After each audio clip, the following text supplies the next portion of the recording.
হ্যাঁ রে, কটা বাজে? তুই এখনো গাড়ি চালাচ্ছিস টেবিলে বসে? তোর খিদে পায়নি? তুমি খেতে দাও, তারপরে এটা খাবো। তো তুই তো বলবি মা আমার খেতে দাও, আমি এবারে খাবো, আমি রেডি হয়েছি। এখানে আবার ধূপ জ্বালিয়েছিস খাবার টেবিলে? ধোঁয়াটা ভাই আর জমে দাঁড়িয়েছি।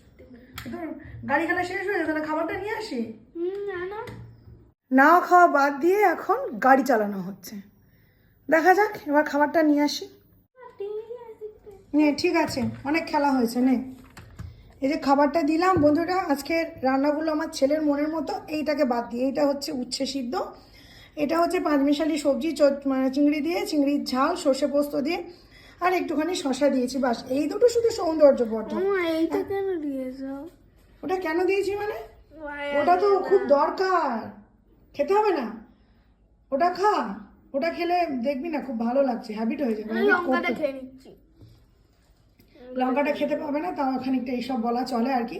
অ্যাকচুয়ালি লাঞ্চ থালিটা তোমাদের সাথে শেয়ার করি, আর সেই থালিটাই আমার ছেলের আবদার, ওটাতেই আমি খাবো। আমাকে একটু সাজিয়ে গুজিয়ে দেবে, আমার খুব ভালো লাগে।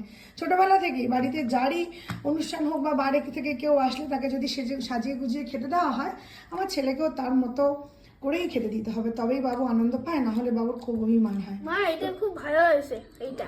আর ও সবজি খেতে ভীষণ ভালোবাসে, দেখো যে কোনো সবজি ও খুব ভালোবাসে। মানে উচ্ছে চচ্চড়ি দিলেও ভালোবাসে, কিন্তু উচ্ছে সিদ্ধটা খুব একটা খেতে পারে না। সব ভালো লেগেছে, সব মনের মতো। সব যখন মনের মতো হলো, তাহলে উচ্ছে সিদ্ধটা তো মার জন্য খাওয়া যেতেই পারে। ঠিক আছে, খেয়ে নেবো। এদিকে তাকিয়ে বল, তোমার জন্য খেয়ে নেবো। আমার জন্য খেয়ে নিবি তো? গুড বয়, খেয়ে নাও। তো তোমরা বলো আজকে আমাদের সিম্পল লাঞ্চ থালিটা তোমাদের কেমন লাগলো। আর যোগবাবু খাওয়া শুরু করুক, যোগ চিংড়ি ভীষণ ফেভারিট।